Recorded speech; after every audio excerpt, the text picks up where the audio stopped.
Ələkbər, İsmail Mədinə.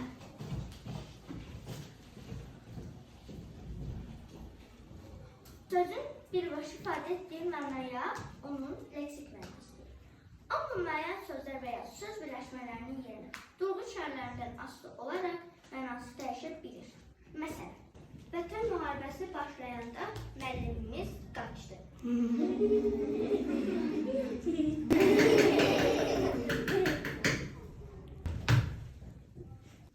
Məktəbi, ailəsini, işini atıb müharibəyə qaçdı.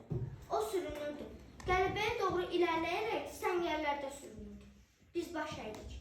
Onun kimi könüllərin, qazilərin, şəhidlərin ruhu qarşısında baş əydik.